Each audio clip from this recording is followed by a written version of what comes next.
নমস্কার। বাংলা কবিতা কর্নার ফাউন্ডেশনের live show কবিতা বেলা আজ ৩২তম পর্ব। আজ এই ৩২তম পর্বে আমাদের সাথে আমন্ত্রিত অতিথি হিসেবে উপস্থিত আছেন বিশিষ্ট আবৃত্তি শিল্পী, বরেণ্য আবৃত্তি শিল্পী সৌমিত্র বন্দ্যোপাধ্যায়। আমাদের সাথে আমন্ত্রিত অতিথি হিসেবে আছেন বিশিষ্ট আবৃত্তি শিল্পী সৌমিত্র বন্দ্যোপাধ্যায়। প্রসঙ্গত, আজকের দিনটি এমন একটি দিন যেদিন আমাদের প্রত্যেক বাঙালির হৃদয় বেশ ভালোভাবেই ভারাক্রান্ত এবং যন্ত্রণাগ্রস্ত।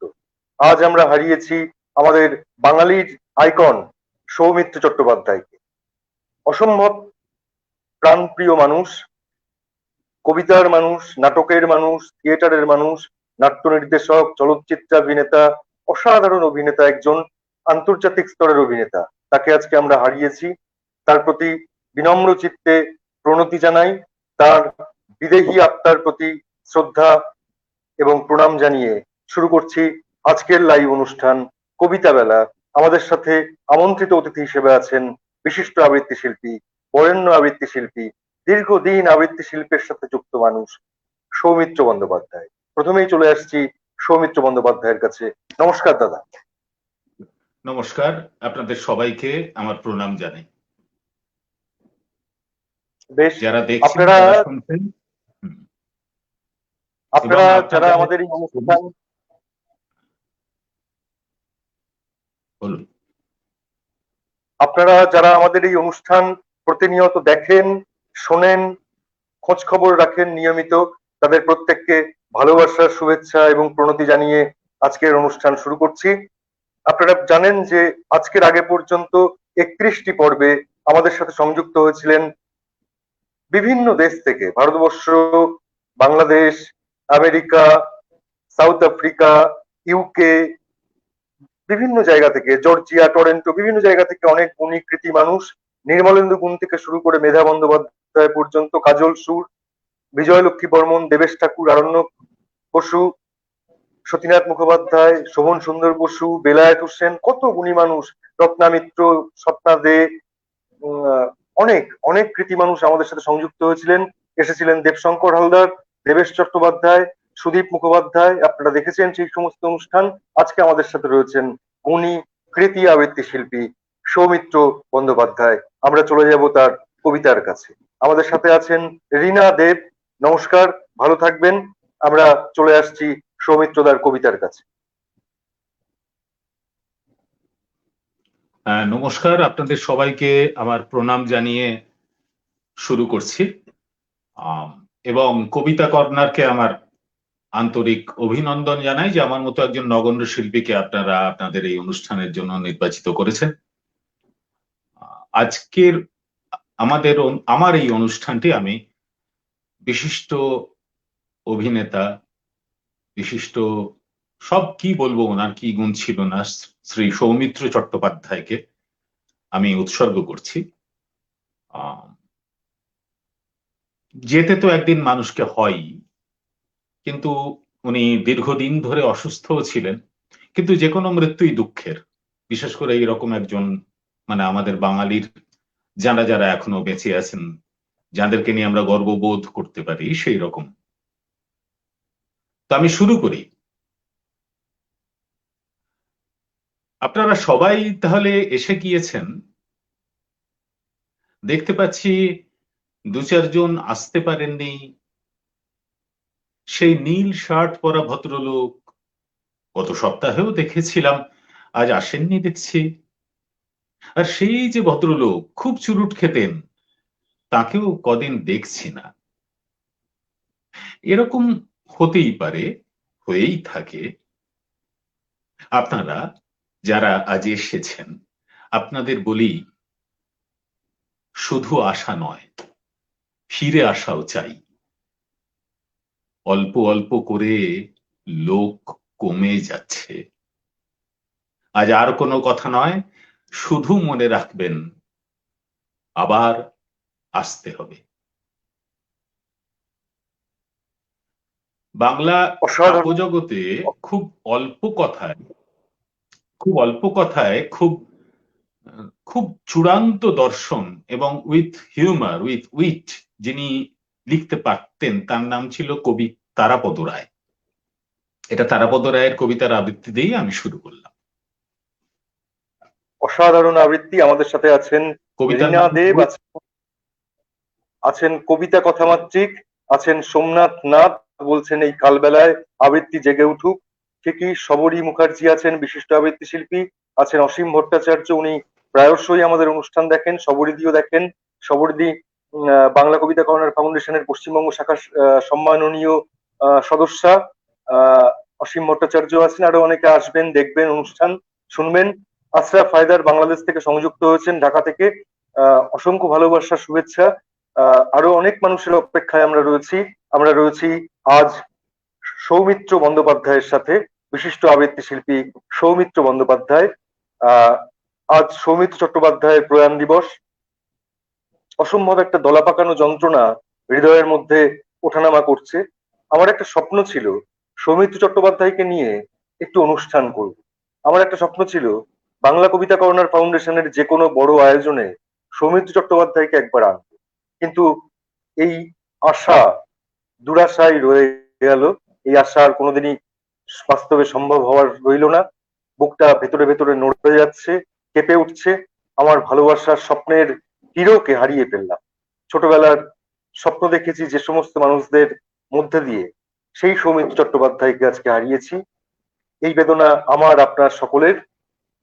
তার পরিবারের প্রতি সমবেদনা জানাই, তার আত্মার প্রতি আমাদের অনেক অনেক শ্রদ্ধা।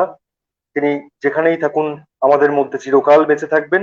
আমরা চলে আসছি আবার সৌমিত্র বন্দ্যোপাধ্যায়ের কবিতার কাছে, তারপর তার সাথে কয়েকটি কথা এবং আলাপচারিতায় আসবো।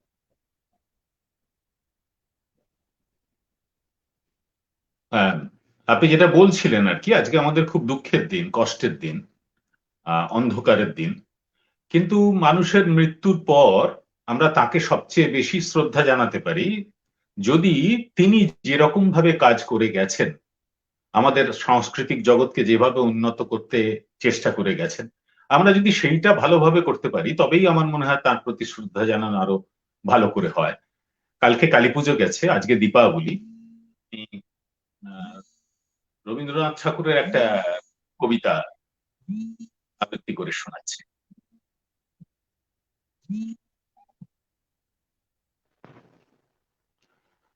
অন্ধকারের উৎস হতে উৎসারিত আলো, সেই তো তোমার আলো। সকল দ্বন্দ্ব বিরোধ মাঝে জাগ্রত যে ভালো, সেই তো তোমার ভালো। পথের ধুলায় বক্ষ পেতে রয়েছে যেই গেহ, সেই তো তোমার গেহ। সমর ঘাতে অমর করে রুদ্র নিঠুর স্নেহ, সেই তো তোমার স্নেহ। সব ফুরালে বাকি রহে অদৃশ্য যেই দান, সেই তো তোমার দান। মৃত্যু আপন পাত্রে ভরি বহিছে যেই প্রাণ, সেই তো তোমার প্রাণ। বিশ্বজনের পায়ের তলে ধূলিময় যে ভূমি, সেই তো স্বর্গভূমি। সবাই নিয়ে সবার মাঝে লুকিয়ে আছো তুমি, সেই তো আমার তুমি। শোনা যাচ্ছে অসাধারণ। তো? হ্যাঁ হ্যাঁ হ্যাঁ, একদম একদম ঠিকঠাক শোনা যাচ্ছে, খুব ভালো শোনা যাচ্ছে। আসলে তো একথা সত্যি হুম। যে ঈশাবাস্য মেদাং সর্বং যৎকিঞ্চ জগৎকাং জগৎ, এই বিশ্ব ব্রহ্মাণ্ডের সমস্ত প্রাণী, সমস্ত জীবকুল, তার মধ্যেই ঈশ্বর বর্তমান। আর আমাদের আহ আমাদের শাস্ত্রে বলা হয়েছে অসতম সদ্গময় তমৌসম জ্যোতির্গময় মৃত্যুর্ম অমৃতাঙ্গময় অবিরাবির্ময়ে। আসলে অন্ধকার থেকে আলোর পথে যাত্রা, এই যে রবীন্দ্রনাথের একটু আগে যে প্রার্থনা, এই অন্ধকার থেকে আলোর পথে যাত্রা, মৃত্যু থেকে অমৃতের পথে যাত্রা, এই জীবনের উদ্দেশ্য হোক। আছেন আশরাফ হায়দার। সৌমিত্র চট্টোপাধ্যায়ের মৃত্যুতে গভীর শোক প্রকাশ করে আত্মার শান্তি কামনা করছি। অসাধারণ আবৃত্তি, মুগ্ধ হলাম দাদা। কবিতা কথামাত্রিক বলছেন, অসাধারণ। আমরা এবার একটু সৌমিত্রদার সাথে একটু আলাপচারিতায় আসবো। আহ আপনি বলুন। আহ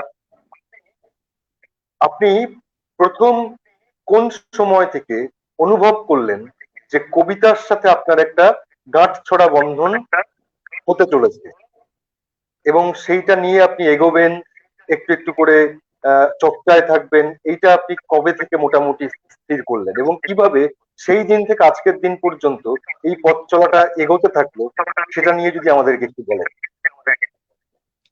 এটা কোনো কোনো জায়গায় বলেছি, খুব ছোট করে বলি। আমার মা আমাকে ছোটবেলা থেকে আবৃত্তি শেখাতেন। সব মাই শেখান, কিন্তু আমার মা আমাকে ছোটবেলা থেকে পড়াতেন, আবৃত্তি শেখাতেন, হাতের লেখা শেখাতেন, সবকিছুই শেখাতেন। এবং আমরা প্রতিযোগিতায় যেতাম। তারপর কিছুদিন বাদে পাশের পাড়ায় মৃণাল বন্দ্যোপাধ্যায় বলে একজন, আমরা জেঠু বলতাম, ভুঁদি জেঠু, তাকে দেখতে ছিল শেষ বয়সে নজরুল ইসলামের মতন, ওরকম বড় বড় চোখ। তো সেই সময় সুকান্ত ভট্টাচার্যের কবিতার আবৃত্তির খুব চল ছিল। তো উনি আমাদের এরকম বলতেন যে, কর আবৃত্তি কর, মজুরদের মজুরদের ঝড়, কই কোথায় বেরিয়ে এসো ধর্মঘট ভাঙা দালালরা, এইরকম। বা আজ এসেছি তোমাদের ঘরে ঘরে, পৃথিবীর আদালতে বানান।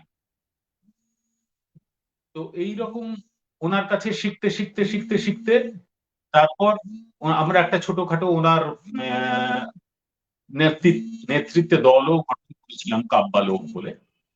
আর টুকটাক কম্পিটিশন করতাম আর কি। তো 1982 সালে আমি প্রদীপ ঘোষের আবৃত্তি, সম্প্রতি প্রদীপ ঘোষের আবৃত্তি শুনি একটা অফিস ক্লাবের অনুষ্ঠানে, নজরুল জয়ন্তী আর কি। তারপর প্রদীপদার আবৃত্তি একদম নকল করে আমি আফ্রিকা কবিতা বলে একটা বড় বড় কম্পিটিশনে ফার্স্ট হই এবং একটা চ্যালেঞ্জ সিট পাই। ওটাই আমাকে আবৃত্তির দিকে টেনে আনবার মূল প্রেরণা, মানে টোটাল আবৃত্তির দিকে চলে আসার ওটাই আমার মূল প্রেরণা। তারপর আমি শ্রী উৎপল কুণ্ডুর কাছে শিক্ষা গ্রহণ করি 1987 থেকে 1993। 1992-তে আমাদের একটা সংগঠন হয় আবৃত্তির, উচ্চারণের 25 বছর পূর্তি উৎসব হয়ে গেছে কিছুদিন আগে। তো এইরকম ভাবেই চলছে। 1999-এ আমার প্রথম অ্যালবাম বেরোয়, তারপর কয়েকটি অ্যালবাম বেরিয়েছে। এখন তো আর সিডি কেউ কেনেন না, এখন তো পেন ড্রাইভ চলে এসছে, এরপরে আরো কি চলে আসবে। তো ইউটিউবে আমার কিছু কাজ শুনতে পাওয়া যায়। আমার একটা চ্যানেল আছে, সৌমিত্র বন্দ্যোপাধ্যায় রিসাইটেশন বলে, সেটা খুঁজলে আপনারা কিছু কাজ শুনতে পাবেন। খুব যে বড় কিছু বেশ, করতে পেরেছি তা নয়, এইটুকুই।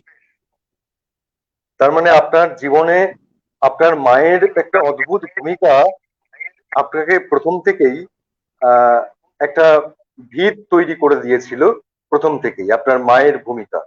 বেশ, আমরা একটু কমেন্টস গুলো একটু দেখে নিই। অসীম ভট্টাচার্য বলছেন রবীন্দ্রনাথের কবিতা খুব ভালো লাগলো সৌমিত্রদার কণ্ঠে। কবিতা কথামাত্রিক বলছেন ইকো হচ্ছে। হ্যাঁ, আসলে এগুলো যান্ত্রিক গোলযোগ, যখন দুজনেরটা একসাথে চলছে একটু ইকো হচ্ছে। আমি ওই জন্য বাধ্য হচ্ছি মাঝে মাঝে আমি যখন কথা বলছি সৌমিত্রদার মাইক্রোফোনটাকে মিউট করে রাখতে। আহ ঠিক আছে, আপনাদের শুনতে যাতে অসুবিধা না হয় চেষ্টা করছি। আহ আশরাফ হায়দার বলছেন সৌমিত্র দাদার কাছে অনুরোধ, প্রয়াত সুনীল গঙ্গোপাধ্যায়ের লেখা কবিতা চে গুয়েভারার কবিতা। ও, উনি চে গুয়েভারা কে কবিতা, ওটা বোধহয় কবির মৃত্যু বা অন্য কিছু একটা শুনতে চাইছেন। আচ্ছা, কবিতা কথামাত্রিক বললাম অসীম ভট্টাচার্য। বিজয়ার দিন প্রণাম করতে গেলে গত বছরের বিজয়ের কথা মনে পড়ে যায়, কে যেন সেদিন বলেছিল পা কমে আসছে, সত্যি খুবই দুঃখের ব্যাপার। খুব সুন্দর গলা, খুব সুন্দর বলছেন সৌমিত্র বাবু। অসাধারণ হচ্ছে। আচ্ছা, শশাঙ্ক শেখর চক্রবর্তী, উনি আসাম থেকে আছেন। আরো অনেকেই আমাদের সাথে সংযুক্ত হবেন, দেখবেন অনুষ্ঠান। আমরা চলে যাব আবার সৌমিত্রদার কবিতার কাছে। সৌমিত্র বাবু বিশিষ্ট আবৃত্তি শিল্পী, দীর্ঘদিন আবৃত্তির সাথে সংযুক্ত রয়েছেন, তার কবিতার কাছে আমরা চলে আসছি। এটা তো হেমন্তকাল চলছে, কার্তিক মাস, আর কয়েকদিন বাদে অগ্রহায়ণ মাস পড়বে। একটু হেমন্তের কবিতা শোনানো যাক। রবীন্দ্রনাথ ঠাকুরের নৈবেদ্য থেকে একটি শোনাই, তার পরে পরেই আমরা যাকে হেমন্তের কবি বলে জানি, জীবনানন্দ দাশ, তার একটি কবিতার আবৃত্তি করবার চেষ্টা করছি। আজি হেমন্তের শান্তি ব্যাপ্ত চরাচরে, জনশূন্য ক্ষেত্র মাঝে দীপ্ত দ্বিপ্রহরে, শব্দহীন গতিহীন স্তব্ধতা উদার, রয়েছে পড়িয়া শ্রান্ত দিগন্ত প্রসার, স্বর্ণ শ্যাম ডানা মেলি, ক্ষীণ নদী রেখা নাহি করে গান আজি, নাহি লেখে লেখা বালুকার তটে, দূরে দূরে পল্লী যত, মুদ্রিত নয়নে রৌদ্র পোহাইতে রত, নিদ্রায় অলস ক্লান্ত। এই স্তব্ধতায় শুনিতেছি তৃণে তৃণে, ধুলায় ধুলায়, মোর অঙ্গে রোমে রোমে, লোকে লোকান্তরে, গ্রহে সূর্যে তারকায় নিত্যকাল ধরে অনুপরমাণুদের নৃত্য কলরোল, তোমার আসন ঘেরি অনন্ত কল্লোল। বাতাসে ধানের শব্দ শুনিয়াছি, ঝরিতেছে ধীরে ধীরে অপরাহ্ন ভোরে, সোনালি রোদের রং দেখিয়াছি, দেহের প্রথম কোন প্রেমের মতন রূপ তার, এলো চুল ছড়ায় রেখেছে ঢেকে গূঢ় রূপ, আনারস বন। ঘাস আমি দেখিয়াছি, দেখেছি সজনে ফুল চুপে চুপে পড়িতেছে ঝরে, মৃদু ঘাসে শান্তি পায়। দেখেছি হলুদ পাখি বহুক্ষণ থাকে চুপ করে, নির্জন নামের ডালে দুলে যায়, দুলে যায় বাতাসের সাথে বহুক্ষণ।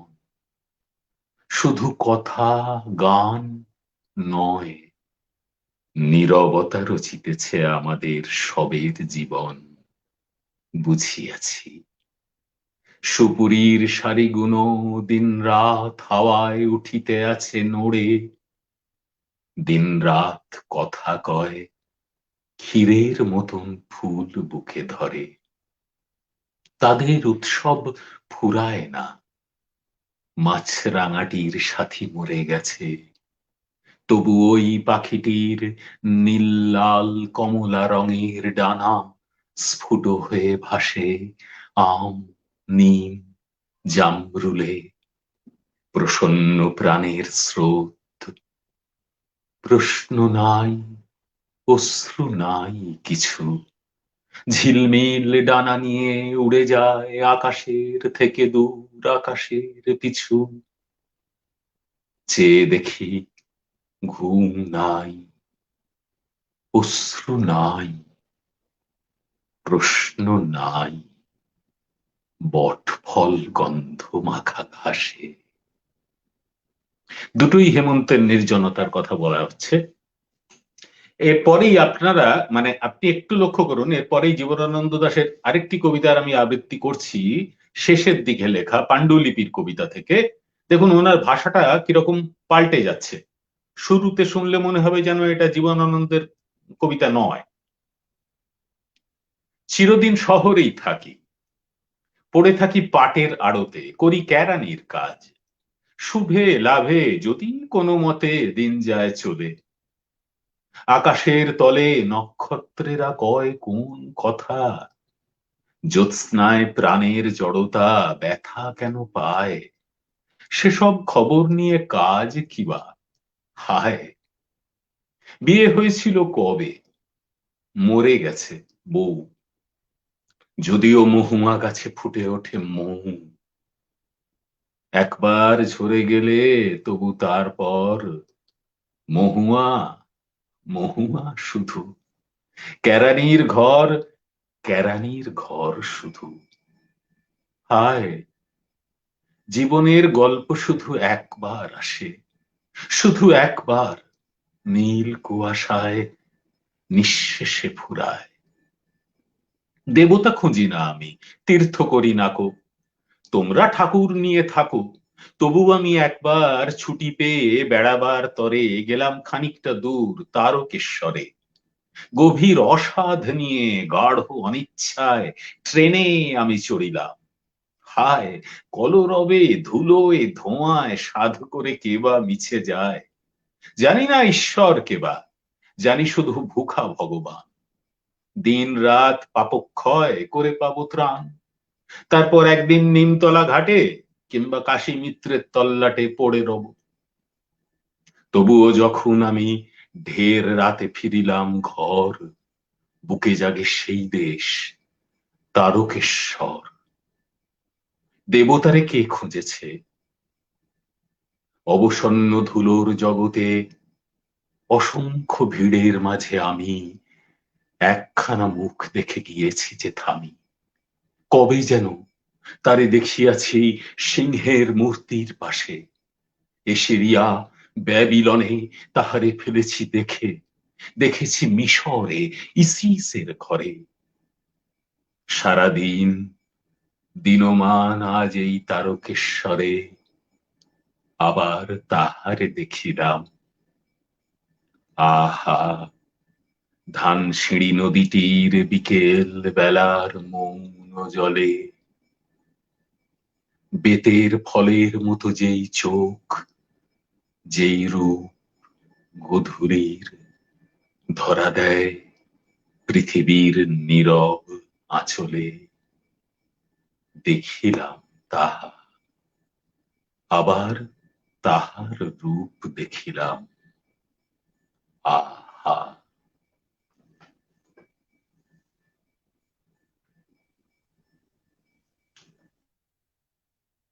আসলে আপনি যখন কবিতা বলছেন, সেই কবিতা শুনবার পর আপনি যখন প্রথম রবীন্দ্রনাথ শোনালেন, শিহরিত হলাম, গায়ের মধ্যে কাঁটা দিয়ে উঠলো।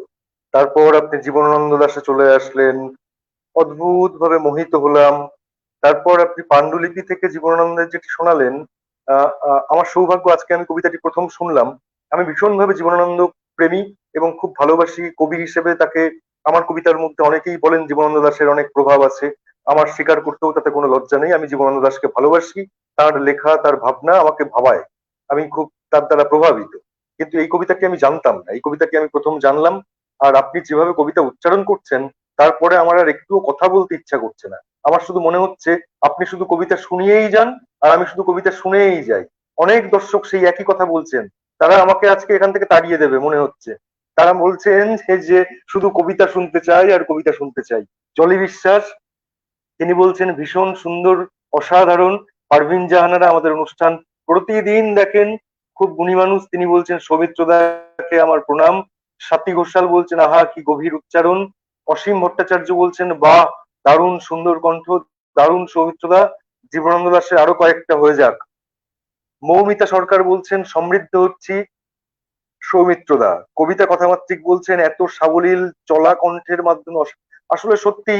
উম আমার সাথে সৌমিত্র বন্দ্যোপাধ্যায়ের আলাপ অতি সম্প্রতি। আমার দুর্ভাগ্য, কেন এতদিন আমি তাকে জানিনি, কেন এতদিন তাকে আমি পাইনি। এরকম পারফরমেন্স আমি কবিতার ক্ষেত্রে এই মুহূর্তে অন্তত মনে রাখার মতো। আমি খুব স্পষ্টবাদী, একটু ঠোঁটকাটা গোছের আছি। আহ কিছুকাংশে সুমন্ত সেনগুপ্ত বাদ দিলে আমি এত বলিষ্ঠ উচ্চারণ কারো শুনেছি বলে আমার মনে করতে পারছি না। দেবাশিস বসু বলছেন খুব ভালো লাগছে। শবরী মুখার্জি বলছেন আহা মুগ্ধ হয়ে শুনছি, সমৃদ্ধ হচ্ছি। রীনা দেব বলছেন শব্দ দিয়েও নীরবতা কি সুন্দর ধরা যায়, জীবনানন্দের কবিতার আবৃত্তিতে অনুভব করলাম। ঠিকই ঠিকই বলছেন। আশরাফ হায়দার বলছেন দাদার কণ্ঠে আবৃত্তির পরশমণি ঝরে পড়ছে, মন ছুঁয়ে যাওয়া আবৃত্তি। অনুরোধ করছি সুকান্তের যে কোনো একটি কবিতা আবৃত্তি করবার জন্য। অসীম ভট্টাচার্য বলছেন সৌমিত্র দা টিউটোরিয়াল জয় গোস্বামী প্লিজ যদি করেন ভালো হয়। জীবনানন্দ তো দারুণ দারুণ, সৌমিত্র দা সত্যি বলিষ্ঠ কণ্ঠ। তাপসী ঘোষ বলছেন সঙ্গে আছি, ভালো লাগছে। দেবাশিস ব্যানার্জি বলছেন দিল্লি থেকে, অসম্ভব গুণী মানুষ তিনি, বলছেন খুব ভালো লাগলো। উৎপলদার কথা জেনে ভালো লাগছে। আমি ছন্দনীদের একদম শুরুর দিকে ছিলাম, আপনার বলার মধ্যে উৎপলদার একটা প্রভাব আছে, এরকম কিছু একটা উনি বলতে চাইছেন। রিচা সরকার বলছেন বাহ, উনি জর্জিয়া থেকে অনুষ্ঠান দেখছেন, বিশিষ্ট আবৃত্তি শিল্পী এবং উপস্থাপিকা। রীনা দেব বলছেন পূর্ণেন্দু পত্রীর লখনৌ নিয়ে কবিতাটির আবৃত্তি শুনতে ইচ্ছা করছে। এরকম অনেক কমেন্টস আসছে। জাহারুল ইসলাম বলছেন চমৎকার আয়োজন, দাদার আবৃত্তি মন ছুঁয়ে যায়। সন্তু মুখার্জি বলছেন খুব ভালো প্রোগ্রাম হচ্ছে। আহ আসলে আমি কিছু শিক্ষা নিয়েছি, ঠিকই, কবিতা কথামাত্রিক। আহ ঠিকই, স্বরূপদা উনি বলছেন যে কিছু শিক্ষা নিয়েছি, বেশ। মৌমিতা সরকার বলছেন সমৃদ্ধ হচ্ছি। আমরা কথার মধ্যে আর থাকবো না, আবার চলে আসবো কবিতার মধ্যে। আপনার কবিতা এমন ভাবে আমাদের মোহিত করছে, কবিতা ছাড়া অন্য কিছু আর কথা বলতে ভালো লাগছে না, মনে হচ্ছে কবিতার মধ্যে আজকে ডুবে থাকি। আচ্ছা, কবিতা আবৃত্তি হোক, আমি ঠিক কবিতা বলি না, আমি বলি আবৃত্তি। আবৃত্তি একটা আলাদা শিল্প, কবিতা একটা আলাদা শিল্প, আবৃত্তি একটা আলাদা শিল্প। জয় গোস্বামী টিউটোরিয়াল, জয় গোস্বামীর মালতী বালা বালিকা বিদ্যালয়, এগুলো আমি করি না। আমি জয় গোস্বামীর অন্য অন্য কাজ করি। আসবে, জয় গোস্বামী আসবেন পরে। আমি এখন পরপর 6টা ছোট ছোট কবিতা আপনাদের আবৃত্তি করে শোনাবো, সবকটাই প্রেমের কবিতা। আমি পরে নামগুলো বলে দেবো, কবি এবং কবিতার নাম। একটু আপনাদের মন দিয়ে শুনতে অনুরোধ করব যে এই 6জন কবির কাব্য ভাষা আলাদা আলাদা, সেই অনুযায়ী আবৃত্তি কেমন পাল্টে যাচ্ছে।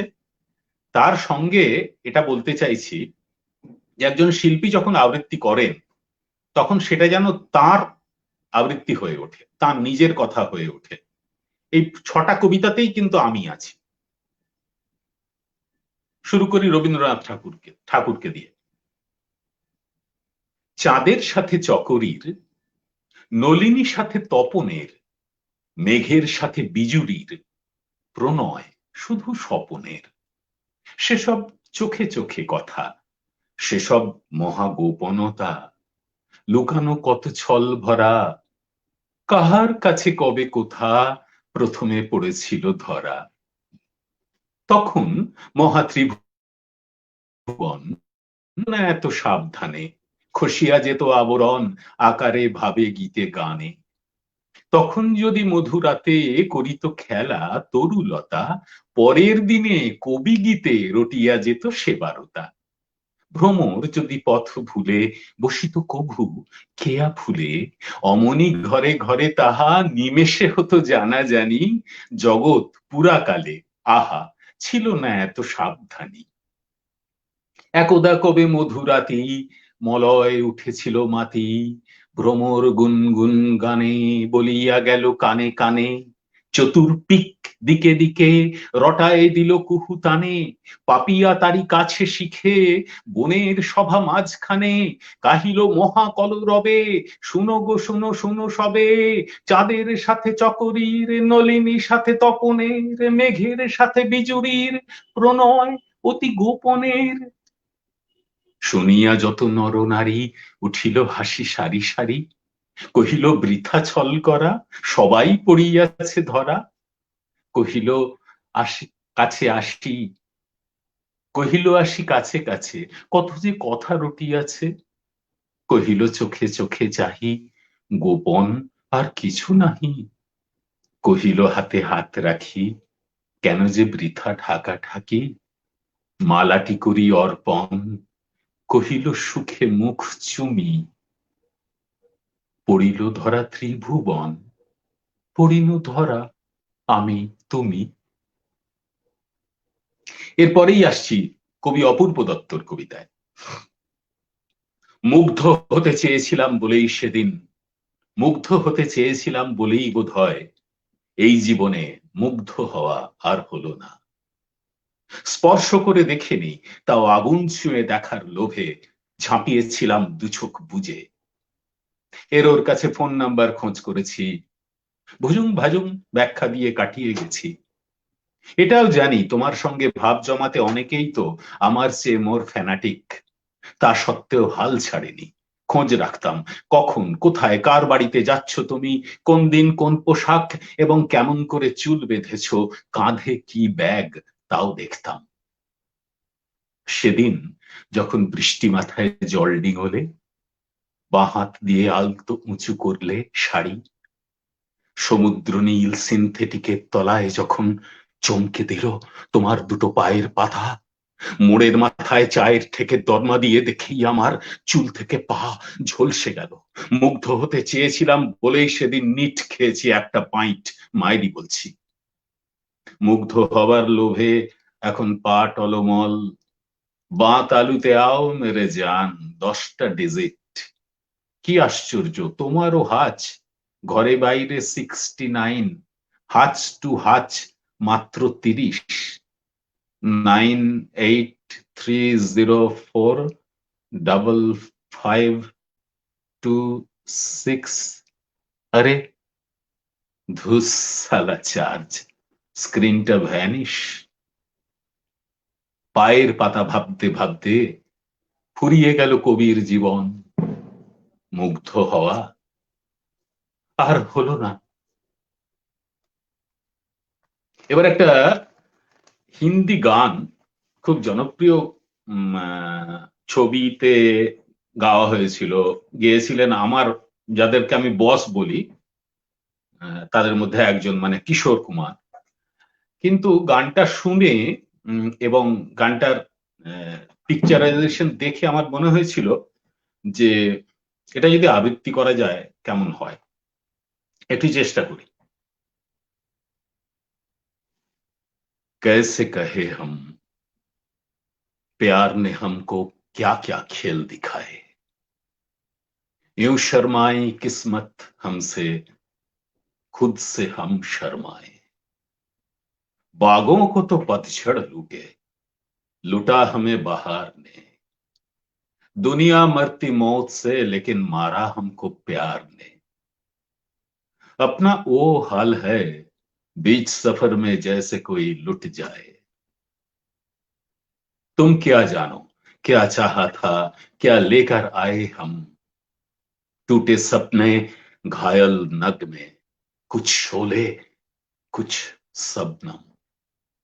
कितना कुछ है पाया हमने, कहें तो कहा ना जाए।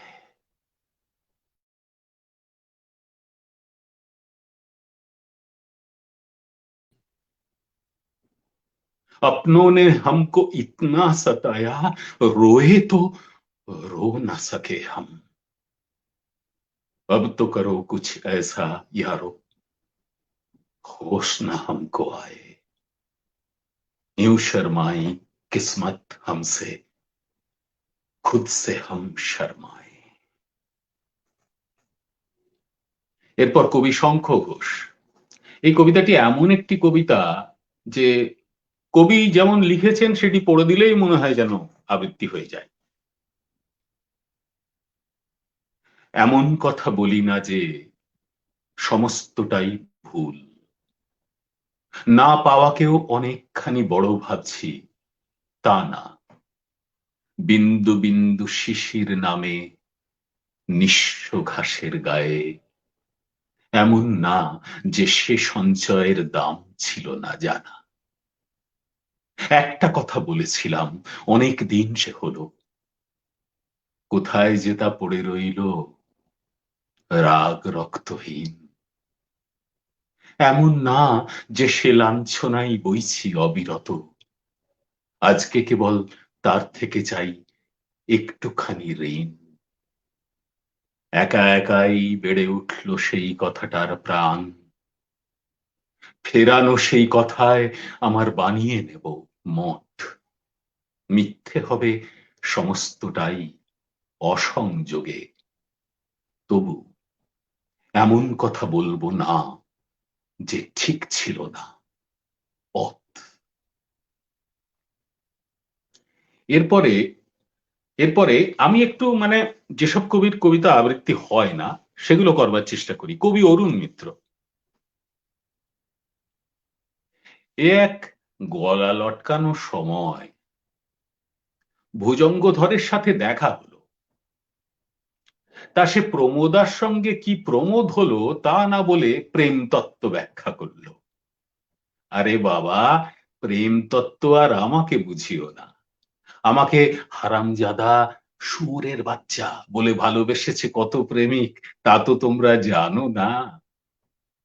এই যে বদলে গেল হাওয়া, তার ম্যাজিক কটা লোক জানে? আমি জানি। প্রেম তত্ত্ব নয় রে ভাই, দেহ তত্ত্ব বলো। এই দেহই দেবতার মন্দির না, সেই মন্দিরে ফুলবিল্লি পত্র চড়াও, পিদ্দিম জ্বালো, আরতি করো, রতিও করতে পারো, তারপর লাগিয়ে দাও আগুন। নিশ্চিন্দি সময়ের সঙ্গে খাপ খাইয়ে চলতে শেখো, তা না হলে সময়ের মান মর্যাদা ধুলোয় লুটুবে। একে তো ফুল পালঙ্কে চড়ে ধুলোর হরির লুট দিচ্ছ, তার উপর যদি লবে যান সময়টাকে এইভাবে লুটিয়ে দাও, তাহলে আর রইলটা কি? এই পর্বের শেষ করব কবি মনীন্দ্র গুপ্ত, যার কবিতা আবৃত্তি হয়ই না প্রায়, কিন্তু এই কবিতা শুনুন, শুনলে মানে চমকে যাওয়ার মতন কবিতা। চেষ্টা করেছে আবৃত্তি করবার। কবিতার নাম আঙুর বাগানে। আঙুর বাগানে লতা বিথির নিচে ছেঁড়া কম্বল পেতে খুব জমাটি আড্ডা হচ্ছিল। চৌকিদার আর মালি আর আমি। আমি কি জানতাম বীজ পুঁতে যে লতা, তাতে প্রতিবারই নতুন জাতের আঙুর ফলে। এই করে হাজারো রকমের আঙুর হলো। একই জাতের উমদা আঙুর চাও তো কলম করো। মালির এই লাখ টাকার কথায় চৌকিদার হাসছে। আরে আমাদের বেলায় হবার জো নেই। আমার দাদাজি পস্তুন, বাপ পস্তুন, আমি পস্তুন, আমার বেটা পস্তুন, তার বেটা, তার বেটা, তার বেটা, সব পস্তুন। মালি হর্টিকালচার জানে, জেনেটিক্স জানে না, সে ভাবতে লাগলো। সেই ফাঁকে চৌকিদার আমাকে নিয়ে পড়ল। তা হ্যাঁ হ্যাঁ, তুমি কোথাকার লোক? হিন্দুস্থানের। হিন্দুস্তান কি ডেরা গাজী খাঁর কাছে পিঠে? তা বলতে পারো। তা তোমাদের মুলকে বেরাদার বীজের কি নিয়ম? আমাদের নিয়ম ওই আঙুরেরই মতো, যতবার বীজ পুঁতবে ততবারই নতুন জাতের মানুষ ফলবে। আমার ঠাকুরদার ঠাকুরদা ছিলেন কেওড়া, বুড়ো ঠাকুরদা ঠ্যাঙাড়ে, ঠাকুরদা ব্রাহ্মণ, বাবা ব্রাহ্ম, আমি অজ্ঞেয়বাদী, আমার ছেলে নাস্তিক, তার ছেলে অবিশ্বাসী, তার ছেলে কে জানে। চৌকিদারের ছানা বড়া চোখ দেখে বুঝলাম বেটা আমাদের সমাজ প্রগতি কিছুই বোঝেনি। মালি এবার পো ধরল, তোমাদের মেয়েরাও কি আঙুরেরই মতো রসে টসটসে? এই দুই গাঁওয়ারকে ঠকাতে মন চাইলো না, সত্যি কথাই বললাম। ভাই দুটি, তোমরা শেয়ালের গল্প তো জানো। আমি হচ্ছি সেই শেয়াল। আমার দেশের সব আঙুরই বিলক্ষণ টক বটে। অতঃপর আমরা তিনজনই হেসে কুটিপাটি। মেয়েরা সবাই সেই আঙুর, খেলেও টক, না খেলেও টক, পেলেও নাগালের বাইরে, না পেলেও নাগালের বাইরে। মেয়েদের ব্যাপারে পস্তুন আর নাস্তিকে এক ফোঁটাও মতভেদ নেই। আর আমরা হচ্ছি সেই গিদ্ধার, ওদের একটু স্পর্শ পাওয়ার জন্যে সারা জীবন লাফিয়ে যাচ্ছি, লাফিয়ে যাচ্ছি, লাফিয়ে যাচ্ছি। দুই পস্তুনের চোখে জল এলো। তিনটে জবরদস্ত পুরুষ মানুষে মিলে বেশ কাটলো একটা গোটা দিন। তো এই দেখুন, এই 6টা কবিতার আবৃত্তিতে 6জনের কাব্য ভাষা আলাদা আলাদা এবং তার আবৃত্তি আলাদা আলাদা করার চেষ্টা করা হয়েছে। এবং এই প্রত্যেকটা কবিতাতে কিন্তু আমি আছি, প্রত্যেকটি আবৃত্তিতে আমি আছি, আমার জীবন আছে। এবং আপনার যদি ভালো লাগে তাহলে বুঝবেন যে আপনার জীবনটাও এই আবৃত্তির সঙ্গে জড়িয়ে আছে, মানে যা বলা হচ্ছে এখানে। এবং এইভাবেই আমার মনে হয় একজন শিল্পীর সঙ্গে একজন শ্রোতার একটা ফ্রিকোয়েন্সি ম্যাচিং হয়, একটা যোগাযোগ তৈরি হয় আর কি, আর কিছুই নয়। অনেকক্ষণ আবৃত্তি হলো, এবারে আপনি একটু কথা বলুন। অসাধারণ, বাপরে বাপ, আমি তো চুপ করে শুধু শুনেই যাচ্ছি। আমার কোনো কথা বলতে ইচ্ছে করছে না, আমার মনে হচ্ছে আপনি বলতে থাকুন। আর আমরা আমরা শুনতে থাকি, আমরা শুনতে থাকি, ঘন্টার পর ঘন্টা এরকম হতে থাকুক। আচ্ছা, অসীম ভট্টাচার্য বলছেন বা দারুণ আঙুর কবিতাটির ব্যাপারে তিনি বলেছেন। আশরাফ হায়দার বলছেন ভারতাত্মা নেতাজি সুভাষচন্দ্র বসুকে নিয়ে লেখা অধ্যাপক কোটেনের কবিতা সুভাষচন্দ্র বসু আবৃত্তি করার জন্য অনুরোধ করছি। উত্তম কুমার দত্ত বলছেন অসাধারণ, শ্রদ্ধা। দেবাশিস ব্যানার্জি বলছেন অপূর্ব দত্ত, খুব ভালো লাগলো, হিন্দি কবিতা সুন্দর, কিন্তু শঙ্খঘোষ কি দারুণ শব্দবন্ধ। এই শঙ্খঘোষের কথা আসলেই না আমি খুব দুর্বল হয়ে পড়ি। আমার সবচেয়ে প্রিয় জীবিত কবি শঙ্খঘোষ, আমি তার কাছে বহুবার গিয়েছি। এ কথা আপনাদের অনেকবার বলেওছি। তিনি আমাকে বেশ কিছু ব্যাপারে ফিরিয়েও দিয়েছেন, তবুও আমি তাকে খুব ভালোবাসি, বড্ড ভালোবাসি। তার কাছে গিয়ে সাদা জুতো পরা পায়ে হাত দিয়ে নমস্কার করলে না মনটা স্নিগ্ধ হয়ে ওঠে। এবং আমার খুব স্বপ্ন ছিল একটা অনুষ্ঠানে শঙ্খ ঘোষ আর সৌমিত্র চট্টোপাধ্যায়কে এক জায়গায় আনবো, কিন্তু আমার আর হয়ে উঠলো না এই জন্মে। এ দুর্ভাগ্য রয়েই গেল। অরুণ মিত্র সুন্দর, মনীন্দ্র গুপ্ত, যতবার বীজ পুঁতবে ততবারই নতুন ফল, অনুভবের আবৃত্তি। ঠিকই দেবাশিস বাবু ভালো বলেছেন। উত্তম কুমার দত্ত বলছেন খুব ভালো লাগলো। রীনা দেব বলছেন জয় গোস্বামীর ওই যে জিদ্দি জিদ্দি মেয়ে কবিতাটি যদি আবৃত্তি করো। শবরী মুখার্জি বলছেন আপনাকে প্রণাম জানাই। জলি বিশ্বাস বলছেন এক্সিলেন্ট। সোমনাথ নাথ বলছেন মুগ্ধ হওয়ার আর বাকি কি। অসীম ভট্টাচার্য বলছেন উফ कैसे कहे हम, দারুণ দারুণ। শবরী মুখার্জি বলছেন অসাধারণ নির্মাণ। উম শান্তনু ব্যানার্জি বলছেন সৌমিত্র দা অনুপ দুজনকে ভালোবাসা জানিয়েছে, আমাকেও জানিয়েছেন, থ্যাংক ইউ। অসীম ভট্টাচার্য বলছেন ঈশ্বর নজরুল ওরা কাজ করে রবীন্দ্রনাথ, আচ্ছা নজরুল ইসলামের ঈশ্বর আর রবীন্দ্রনাথের ওরা কাজ করে, এই কবিতা দুটি বোধহয় শুনতে চাইছেন। মন ছুঁয়ে গেল স্বরূপদা বলছেন কবিতা কথা ঠিক। সন্তু ব্যানার্জি বলছেন প্রিয় দুই মানুষ, ওরে বাবা আমিও প্রিয়, ঈশ্বরের আশীর্বাদ। আর এই মানুষটা প্রিয় হতে পারে, আমি কি করে প্রিয় হই, আমার তো তেমন কোনো যোগ্যতা নেই। অঞ্জন বাগচি, আমি শুধু খুঁজে খুঁজে বিভিন্ন মানুষ, গুণী মানুষ যারা, তাদেরকে একত্রিত করি। এখন অনলাইনে চলছে, উম এই লকডাউন পিরিয়ডে কি করব, কিন্তু অন্য সময় বছরে আমরা অফলাইনে বিভিন্ন বড় বড় অনুষ্ঠান করি, সংগঠন করি, কবিতা নিয়ে কবিতা শ্রমিক হিসেবে কাজ করি আমি, এইটুকুই। অঞ্জন বাগচি বলছেন সত্যিই তাই, গল্প কবিতার একচ্ছত্র বেনবন থেকে উনি যে দক্ষতায় প্রকৃত মুক্ত কবিতা খুঁজে উপহার দেন, আমরা সংখ্যালঘু শ্রোতারা তার অপেক্ষায় থাকি, আজও আছে ঠিকই। কবিতার পাঠক শ্রোতা সবই সংখ্যালঘু, তবুও আমাদের শক্তি অনেক বেশি। পারভিন জাহানারা বলছেন সঞ্জীব চট্টোপাধ্যায়ের মোবাইল শুনবার অনুরোধ রাখছি সৌমিত্রদার কাছে। মোবাইল, মোবাইলটা শুনতে চেয়েছেন আপনার কাছে। আরো অনেক কমেন্টস। আশরাফ হায়দার বলছেন অনুপদার উপস্থাপনা অতীব চমৎকার। আমি কোথায় উপস্থাপনা করছি, কিচ্ছু বলতে ইচ্ছা করছে না আজকে, আজকে শুধু শুনতে ইচ্ছা হচ্ছে। মৌমিতা সরকার বলছেন অনবদ্য। সুস্মিতা নন্দী বলছেন দারুণ। জর্জিয়া থেকে আছেন আমাদের সাথে রিচা সরকার, আছেন সুস্মিতা নন্দী, মৌমিতা সরকার, বেশ। হ্যাঁ, সৃষ্টি সুখের উল্লাসে সরস্বতী দাস নদিয়া থেকে আছেন। শবরী মুখার্জি বলছেন এই আয়োজন প্রশংসা দাবি রাখে। চেষ্টা করি একটু ভালো করে অনুষ্ঠানগুলো করবার, যাতে এগুলো পরবর্তীতে একটা আর্কাইভ মতো হয়ে থাকে, পরবর্তীতে প্রিজার্ভ করলে এগুলো মানুষ শুনতে পারেন, দেখতে পারেন, একটা স্মৃতির প্রতিভাস হয়ে থাকুক। এগুলো আমাদের স্বপ্ন যে আজ থেকে 10 বছর পরে একজন মানুষ নেট খুলে দেখুক যে সৌমিত্র বন্দ্যোপাধ্যায় সার্চ করলে এই অনুষ্ঠানটা উঠে আসলো, তিনি খানিকক্ষণ দেখলেন অনুষ্ঠানটা, কিছু কবিতা শুনলেন, আবৃত্তি শুনলেন, তার মনটা ভরে গেল। সেই 10 বছর পরের মানুষটাকে আনন্দ দেওয়া, এটাও আমাদের কর্তব্যের মধ্যে।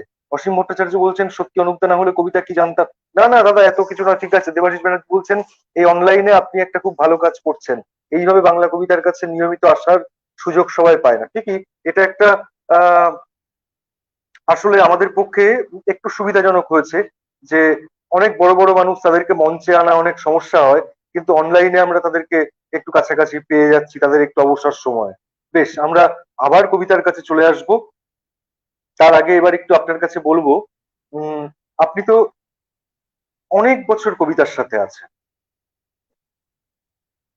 90-এর দশকের কবিতা, 80-র দশকের কবিতা, আবার 21 শতকের প্রথম দশক এবং দ্বিতীয় দশক, এই 4টে দশককে যদি আলাদা আলাদা ভাবে বিবেচনা করতে হয়, তাহলে কবিতার উদ্বর্তন, উত্তরণ বা এগোনো পিছনো, এই ব্যাপারগুলোকে আপনি কি চোখে দেখছেন, আপনার মতো করে যদি একটু বলেন। দেখুন, প্রত্যেক দশকেই প্রচুর কবি আসেন, প্রচুর কবিতা লেখা হয়, এক একটা দশক বিখ্যাত হয়ে যায়। এই বিখ্যাত হওয়ার পেছনে অনেক রসায়ন থাকে, কিন্তু এক একটা দশকে আমরা এক একটা সময়কে পাই।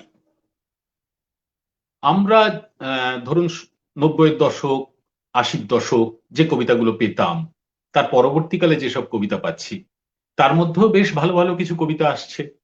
আবার ধরুন 90-এর দশকে যে কবিকে দুর্দান্ত সমস্ত কবিতা লিখতে দেখেছি, তিনি এখন কেমন ছড়া লেখার দিকে চলে গেছেন। হুম। তো এইটাও আছে, ভালো মন্দ দুই মিলেই আছে। আমরা আসলে উৎপলদার কাছে শিখলে না, মানে উৎপলদা কখনো তো শিখিয়ে দেন না এই কবিতাটা এরকম ভাবে আবৃত্তি করো, ফলে নিজেকে খুঁজতে হয়, প্রচুর পড়াশোনা করতে হয়, প্রচুর তো পড়তে হয়, প্রচুর কবিতা পড়তে হয়, পড়লেই মানে সে, আর আমাদের কাছে কবিতার নির্বাচন এরকম হয় যে ওই কবির কবিতা করব বলে নয়, এই কবিতাটা আমি আবৃত্তি করলে আমি এর মধ্যে দিয়ে কি বলতে পারবো, মূল কথা সেইটাই, আমার আবৃত্তিতে আমি কি বলতে চাইছি এবং কেন বলতে চাইছি। ফলে আমার কাছে এখন একটা মুশকিল হয়েছে, এখন একটা কবিতা পড়লে প্রথমেই আবৃত্তি যোগ্যতা, মানে আমার আমার আবৃত্তি আমি কতটা করতে পারবো সেই বিচারটা আগে চলে আসে কবিতা, ওই জন্য আমি ফিরে ফিরে ফিরে ফিরে পড়ি যাতে ওই ওটার না প্রভাব ফেলে আর কি। আমার মত এইরকম। আপনি একটা অসাধারণ কথা বলেছেন, এই প্রসঙ্গে আমি একটু বলতে চাই।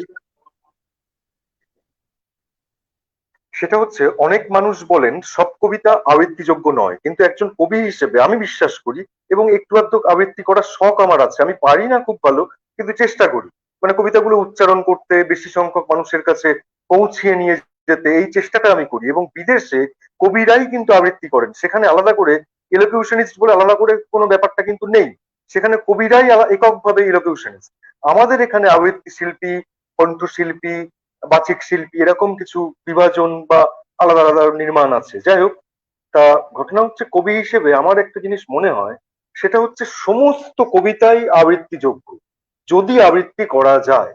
সমস্ত কবিতায় আবৃত্তিযোগ্য যদি আবৃত্তি করা যায়, যদি তার সাথে মিলেমিশে যাওয়া যায়। এবার আপনার সাথে কথা বলতে বলতে আমার একটা জিনিস খুব ভালো লেগেছে, আপনার পড়াশোনার স্তরটা খুব বেশি। স্বাভাবিকভাবে আপনি যখন বলছিলেন অনেক ভালো কবিতা থেকে নেমে আসছে ছড়াতে, তখনই আমি বুঝছি যে আপনি পড়াশোনার স্তরে রয়েছেন এবং আপনি নিয়মিত চর্চার মধ্যে রয়েছেন। আপনি একটা জিনিস বলবেন, সেটা হচ্ছে, এমন কিছু কবিতা লেখা হয় যেগুলো শুধুমাত্র আবৃত্তি করার জন্য, বেশ একটা আবৃত্তি করতে ভালো লাগে, মানুষের কাছে সহজে পৌঁছিয়ে যায়, সেরকম জিনিসের প্রতি কি আপনার সমর্থন বেশি থাকবে, না এমন জিনিসের প্রতি সমর্থন বেশি থাকবে যেটার সাহিত্য আবেদন বেশি আছে? আমাদের ঘরানা, মানে আমাদের উৎপল কুণ্ডুর কাছে যারা শিখেছেন, মানে উৎপল কুণ্ডু যাদেরকে শিক্ষা দিয়েছেন, কতটুকু শিখতে পেরেছি তা তো জানি না, এখানে কখনো ওই আবৃত্তিযোগ্য কবিতার বই কখনো আমরা, মানে আমাদের এটা সিলেবাসেরই বাইরে। আবৃত্তিযোগ্য কবিতা আপনার কাছে যেটা আবৃত্তিযোগ্য নয় আমার কাছে সেটা আবৃত্তিযোগ্য হতেই পারে, আবার আমার কাছে যেটা আবৃত্তিযোগ্য নয় আপনার কাছেও সেটা আবৃত্তিযোগ্য হয়ে উঠতে পারে। এই যে রীনা দেব আপনার এখানে মাঝে মাঝে মন্তব্য করছেন, রীনাদি উচ্চারণের ঘরে প্রতি সপ্তাহে অন্তত 7 থেকে 8টা নতুন কবিতা শোনান, এবং আমাদের উচ্চারণের অনুষ্ঠানে একটা আমাদের রীতি আছে যে সব কবিকে আমরা চিঠি পাঠাই। এমন অনেক কবি পাওয়া যায় রীনাদির আবৃত্তিতে যাদের কোনো ঠিকানা পাওয়া যায় না বহু খুঁজেও। তো এই হচ্ছে, কবিতা যদি এরকম ভাবে পড়া যায় তবে তো আমরা খুঁজে পাবো। আর আবৃত্তিযোগ্য কবিতার বই যারা বার করেন আমি জানি না, আমি ছোটখাটো মানুষ, আহ, তারা হয়তো বোঝেন। আমার কাছে আবৃত্তিযোগ্য কবিতা বলে কিছু হয় না, আমার কাছে আবৃত্তিযোগ্য কিনা, আমার কাছে আপনার কাছে আবৃত্তিযোগ্য কিনা সেটা আপনার কাছে। আবৃত্তিযোগ্যতা যে কোনো কবিতারই থাকতে পারে, ঠিক আছে? তা আপনারা তো ভালো ভালো কথা বলছেন, আমার একটা রূপক চক্রবর্তীর কবিতা মনে পড়ে গেল, বেশ বেশ সেটা বেশ। একটু, তাহলে স্বীকার করছেন যে পারছি, মানে আমারও কিছু হচ্ছে আজকাল, স্বীকার করছেন কখন যে লাউয়ের ডগাটির মতো ফনফনিয়ে উঠেছি সবার অগোচরে আপনার বাগানের এক কোণে, এতদিন খেয়ালই করেননি। বেশ একটা উত্তরসূরি ভাব দেখা দিচ্ছে আমার মধ্যে, আর সবাই বলা বলি করছে হাত এসেছে। হ্যাঁ, হাত এসেছে। বলছেন প্রথিত যশা হতে পারবো শ্রীচরণ কমলেশু। বলছেন আমাকে আর ফেলে দেওয়া যাবে না, বাদ দেওয়া যাবে না, উপেক্ষা করলেও দেখতে হবে মাঝে মাঝে টেরিয়ে। লক্ষ্যই করেননি বলছেন কখন ঢুকে পড়েছি সাহিত্যের ইতিহাস চতুর্থ খণ্ডে। বলছেন সবাই এমনি এমনি তোল্লা দিচ্ছে না আমাকে। ও মাইরি, তখন থেকে যে কি এত বলছেন কোনো কথাই ঠিক বিশ্বাস করতে পারছি না। কেননা যেহেতু সবটাই বলছেন আপনি, জগৎটা কি হয়ে গেল। মার্জনা করবেন, সামনে যারা আছেন তাদেরকে আপনি বলছি না, আমি এটা আপনিটা ভেবে নিয়েছি। বাংলায় বাংলায় সর্বাধিক প্রচারিত একটি দৈনিক আছে, প্রথম শ্রেণীর দৈনিক, সর্বাধিক প্রচারিত।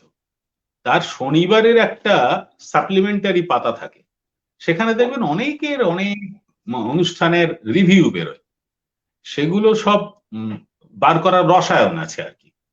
তো সেইটা থেকে ভয় পাবেন না, এইটা থেকে ভয় পাবেন না যে এইগুলোই আসল শিল্পী। আসলে এটা কি ক্ষতি হয়ে যায়, মানে অনেক কবি আবৃত্তিকারদের ওপর চটা কেন জানেন তো, মানে এত বাজে আবৃত্তি ওনারা শুনেছেন, ওদের দোষ নয়, এত বাজে আবৃত্তি ওনারা শুনেছেন, ওনারা ভেবেছেন এইগুলোই আবৃত্তি।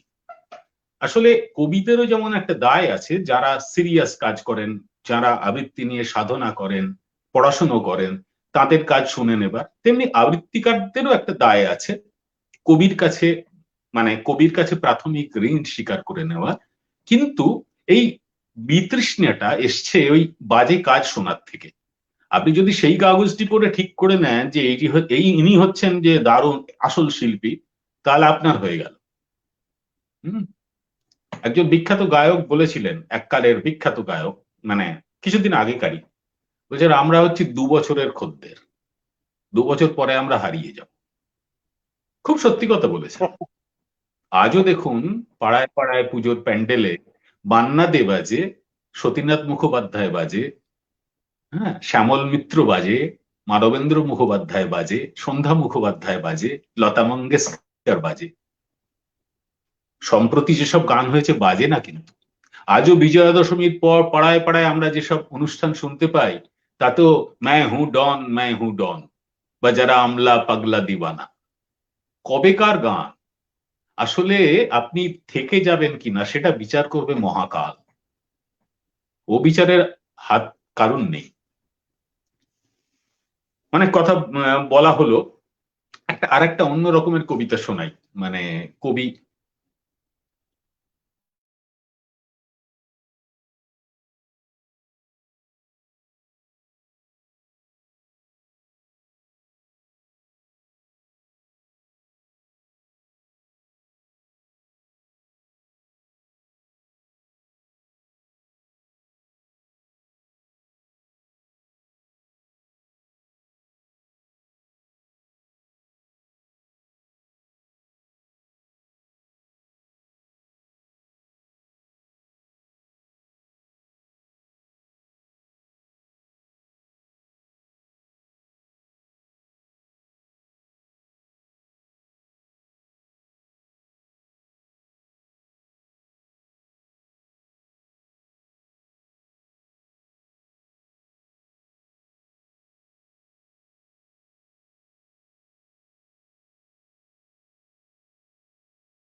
দেবাশিস ব্যানার্জি, কিছু শুনতে পাচ্ছি না, sorry sorry sorry sorry sorry sorry, মাইক্রোফোনটা মিউট ছিল। আশরাফ হায়দার বলছেন শোনা যাচ্ছে না, উত্তম কুমার দত্ত বলছেন শুনতে পাচ্ছি না, sorry sorry sorry sorry sorry. Ashraf Haidar প্রণাম নেবেন, ভালোবাসা নেবেন। সুস্মিতা নন্দী ঠিকই বলেছেন, কবি এবং আবৃত্তি শিল্পীদের মধ্যে একটা ভাবনার বিনির্মাণ তো রয়েছে, ভাবনার তারতম্য ইত্যাদিও রয়েছে। অসীম ভট্টাচার্য রয়েছেন, শ্রীমন্তী দাশগুপ্ত অসাধারণ আবৃত্তি শিল্পী। অসীম ভট্টাচার্য বলছেন সৌমিত্রদা প্রণাম নেবেন। সোমনাথ নাথ বলছেন বুদ্ধদেব দাশগুপ্তর প্রবেশ কখন ঘটবে। দেবাশিস ব্যানার্জি বলছেন কেয়া বাত, আবৃত্তিযোগ্য কবিতার বই পরীক্ষার মেড ইজি বলা যায়, কিন্তু তারও দরকার আছে। ঠিক আছে, এগুলো নিয়ে মত পার্থক্য থাকবে। মৌমিতা সরকার আছেন, নব্যেন্দু দাস আছেন। সৌমিত্র স্যারের কথা এবং কবিতা যেটা শুনছি, সেটাই মনে হচ্ছে যেন শেষ না হয়। বেশ, সত্যি শেষ শেষ আমরা চাই না, আমরা চাই আরো খানিকক্ষণ চলতে থাকুক। অনুষ্ঠানের শেষ পর্বে চলে এসেছি, আমাদের কাছে আর মিনিট 6 সময় আছে, কিন্তু তবুও দাদার কাছে আমরা জোর করে চেপে ধরবো, দাদা আজকে আর কয়েকটা কবিতা শুনিয়ে যান আমাদের, প্লিজ অনুরোধ আমাদেরকে। আমি আর কোনো কথা বলছি না, আপনি পরপর আপনার যে কটা ইচ্ছে কবিতা শুনিয়ে যান। না না, যে কটা শোনালে হবে না, এবার লোকে বিরক্ত হতে শুরু করবে। আহ ওই জয় গোস্বামীর টিউটোরিয়াল শুনতে চেয়েছিলেন বোধহয় কেউ। আমি বলছি জয় গোস্বামীর ওই সব কবিতা তো শুনছেন, ওই আনন্দবাজার, সরি, ওই কাগজ পড়ে তো শুনছেন। এবার জয় গোস্বামীর দুটো কবিতা দিয়েই আবৃত্তি দিয়ে আমি শেষ করব। এই কবিতার আবৃত্তি দুটো শুনুন। প্রথম কবিতার নাম হচ্ছে কবি ও আলাদিন। কবি ও আলাদিন। কাল আমি যে লেখার উপর ঘুমিয়েছিলাম সেসব লেখা আলাদিনের। হ্যাঁ, আলাদিন লিখতো, তুমি জানতে নাকি? সকালবেলার নতুন পাখি মাটির ওপর সেসব লেখা ছড়িয়ে রেখে ঘুমিয়ে পড়তো। দু হাত দিয়ে প্রদীপ থেকে তার মা এসে খবর নিত, ও আলাদিন, ঘুমোলি কি? এই প্রদীপে দৈত্য নেই, এমনি প্রদীপ। এই প্রদীপে ঘুমন্ত গাঁ, জংলা নদী, নদীর ধারে একটা অসৎ, তার কোটরে পথ হারানো একটা পাখি ঠাঁই নিয়েছে। সেই পাখিটার ভয় পাওয়া চোখ কেমন করে শান্ত হলো তাও দেখা যায় মায়ের হাতের ওই প্রদীপ।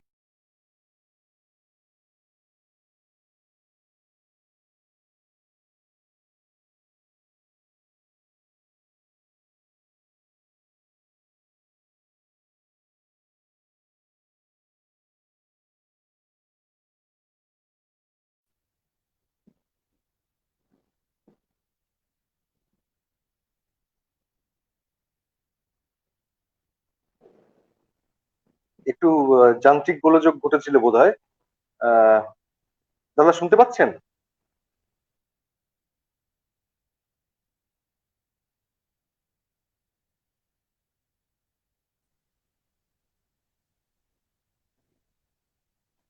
দাদা শুনতে পাচ্ছেন?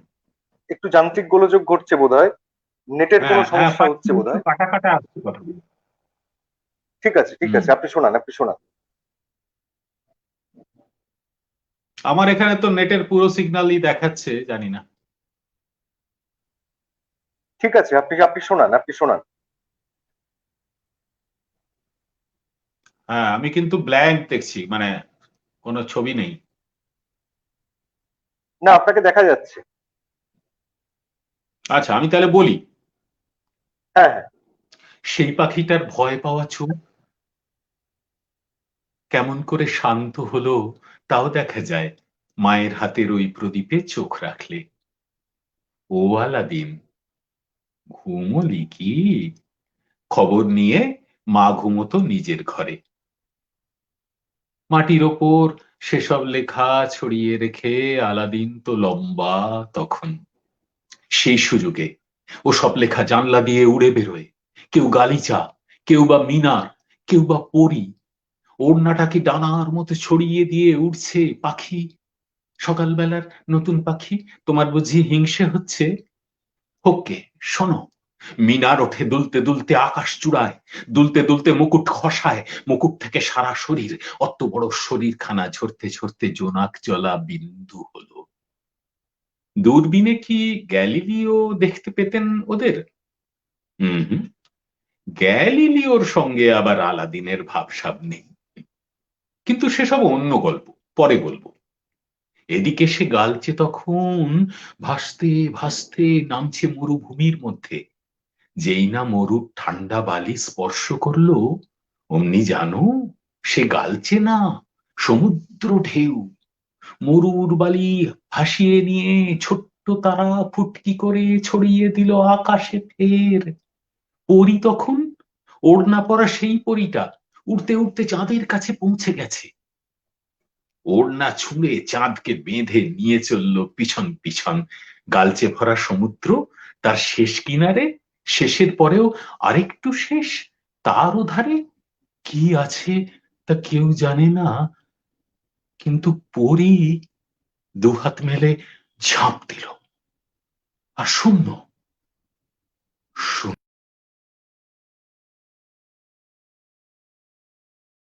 তো, অফুরন্ত। সাঁতার কাটা গালছে তখন আকাশ ভরে ঢেউ খেলাচ্ছে, তাতেই পরি ডুবছে, ডুবছে। ডুবে কোথায় তলিয়ে গেছে। ওই যে দেখো, ওড়না বাঁধা চাঁদটা শুধু আবছা মতো ভোর আকাশে আটকে আছে। সে চাঁদ তুমি দেখলে নাকি, সকালবেলার নতুন পাখি? ও চাঁদটা না আলাদিনের। হ্যাঁ, আলাদিন চাঁদও বানায়, বানাতে নেই? ও আলাদিন, আলাদিন গো, দেখি আজকে কি বানালে। ডাকতে ডাকতে ঘরের মধ্যে ঢুকেই দেখি।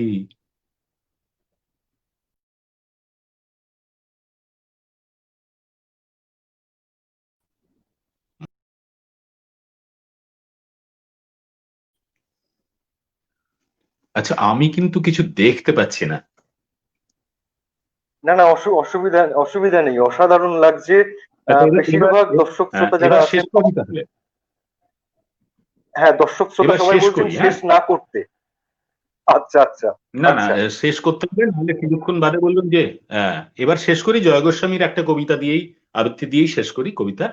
হ্যাঁ, এটা হেমন্তকাল শুরু করেছিলাম, অসীম হেমন্তের কবিতার আবৃত্তি দিয়ে।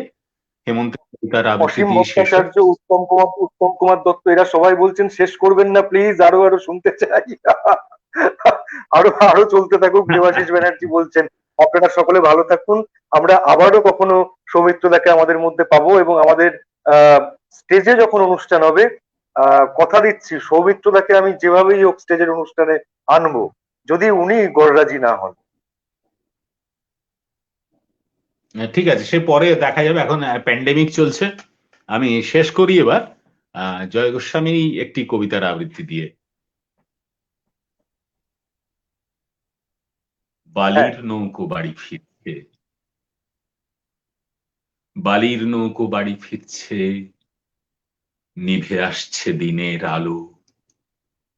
ঘাট সিঁড়িতে বালিকা এক জলের গায়ে হাত ছোঁয়ালো। বালির নৌকো বাঁক নিচ্ছে, ঝমঝম ট্রেন উঠছে ব্রিজে। জঙ্গলে মন্দিরের ঘন্টা প্রণাম করছে দেবদ্বিজে। জোনাক জ্বলছে, জোনাক নিচ্ছে, তুলসী মঞ্চে মশার ঘূর্ণি। গাছের মাথায় কুয়াশা ছায়, গাছের তলায় বইছে চূর্ণি। মিলিয়ে গেছে বালির নৌকো, বাতি জ্বলল বেড়ার ফাঁকে। হাত বাড়িয়ে বালিকাটি জ্বালিয়ে দিল শুকতারাকে। ধোঁয়ার চাদর হিম ছড়িয়ে ফিরে যাচ্ছে ওই বালিকা। ওরই নাম তো রবীন্দ্রনাথ দিয়েছিলেন, হেমন্তিকা। একটা অনুরোধ এসছে উৎপল কুমার বসু। হুম, উৎপল কুমার বসুকে কবিতা, এ এক অদ্ভুত, মানে আমি মনে করি উত্তরাধুনিক কবিতার জনক বলতে পারি আর কি। তো একটা ছোট্ট ওইটা দিয়ে শেষ করি। আহ শোনা যাচ্ছে তো? হ্যাঁ হ্যাঁ হ্যাঁ হ্যাঁ, শোনা যাচ্ছে। এটা দিয়ে শোনা শেষ যাচ্ছে। করি। কবিতার নাম জলসা। সেখানে শুধু কয়েকটা লাইনে ভাগ ভাগ করে জলসাতে একসঙ্গে জড়ো হওয়া বিভিন্ন রকম মানুষের বিভিন্ন রকম যে তাদের যে ভাবনা মনোবৃত্তি, সেগুলো কেমন চমৎকার ফুটিয়েছেন দেখুন। মানে কোনোটার সঙ্গে কোনোটার মিল নেই, অথচ সবটা মিলিয়ে একটা জলসা। লাটুবাবু এসেছেন, সাটুবাবু এসেছেন, কুমার বাবু এই ফাঁকে বিন্ধেশ্বরীজির সঙ্গে দুটো কথা কয়ে নিচ্ছেন।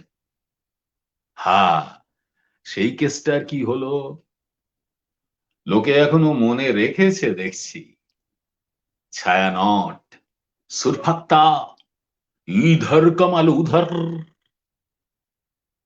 ঝাড় সাফাইওয়ালার বৈকালিক আবদার, साबुन दीजिए, मेरा लाल फिनाइल लगाओ और गद्दा उठाओ। बात बैधी, कोलूशो कामो। बांग्ला कविताओं के अंदर में তুমি যা চাইছো তা তো পাবেক নাই। তবলচির গালে ঠোনা মেরে নৌটাঙ্কি বলছে মরণ। কে যেন বলেছিল তার কবিতা সর্বত্রগামী হয় নিকো। ম্যাস্টার পুরনো ছাত্রকে জিজ্ঞেস করছেন, বাবুর নামটা কি হচ্ছে? দুয়ারে বাঁধা হাতি থড়ছি বুঝছে, সবাই কারে এছেন, কেবল দুলারি মাই গজবাহনে। কুকুর ডাকছে জলসা শুরু হতে হতে সেই মাঝ রাত্রির।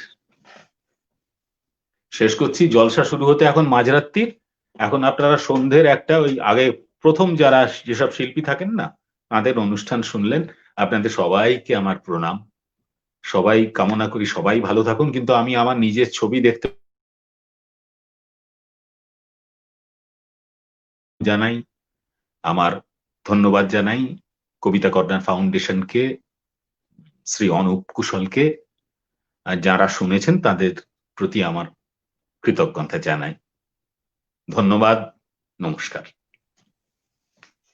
আমি শুধুমাত্র একদম শেষ পর্বে একটু মন্তব্যগুলো পড়ে যাচ্ছি। আশরাফ হায়দার বলছেন, দাদা আবৃত্তি তো নয়, যেন আবৃত্তির পরশ ছড়িয়ে দিলেন রাতের শিশিরে শিশিরে, অভূতপূর্ব, মুগ্ধ হলাম। ভালো থাকবেন, সুস্থ থাকবেন দাদা। অসীম ভট্টাচার্য বলছেন আজ ছিলেন, খুব ভালো লাগছে সৌমিত্র বাবু, অনুপ খুব সুন্দর আয়োজন। দেবাশিস ব্যানার্জি বলছেন সোমনাথ নাথ একটা অসাধারণ কমেন্টস করেছেন, সেই কমেন্টস সুব্রতা কুন্ডু আছেন, উত্তম কুমার দত্ত আছেন। সোমনাথ নাথের কমেন্টসটা দিয়ে আজকের অনুষ্ঠান শেষ করব। তিনি বলেছেন প্রণাম দেব দ্বিজ সৌমিত্রকে। অসাধারণ একটা কমেন্টস করেছেন, প্রণাম দেব দ্বিজ সৌমিত্রকে। সোমনাথ দা, এই সোমনাথ দা, সোমনাথ দা এসব বলতে পারেন। সোমনাথ দা আমার সিনিয়র আবৃত্তিকার। সোমনাথ দা নিজে ভীষণ ভালো আবৃত্তি করেন, আমার অত্যন্ত প্রিয় আবৃত্তি শিল্পী। তিনি এরম করলে, কথা বললে আমি মানে লজ্জায় মানে মাটিতে মিশে যেতে ইচ্ছে হয়। মার্জনা করবেন, আপনি আমার মানে আমাদের বরেণ্য পক্ষ শিল্পী, থেকে আপনি এরম প্রণাম। কথা বললে লজ্জা। সোমনাথদার কথাটি আমি আমার কণ্ঠে বসিয়ে নিলাম এবং আমাদের পক্ষ থেকে প্রণাম। আপনি সুস্থ থাকুন, আপনার সাথে আমরা আরো অনেক কাজ করতে পারি যেন আগামীতে। যারা এতক্ষণ আমাদের অনুষ্ঠান দেখেছেন শুনেছেন, সকলের প্রতি ভালোবাসা শুভেচ্ছা প্রণতি জানিয়ে আজকের মতো বিদায় নিচ্ছি বাংলা কবিতা কর্নার ফাউন্ডেশনের লাইভ শো কবিতা বেলা থেকে। আজকে আমাদের সাথে ছিলেন বিশিষ্ট আবৃত্তি শিল্পী সৌমিত্র বন্দ্যোপাধ্যায়। বিদায় নিচ্ছি, নমস্কার, শুভরাত্রি।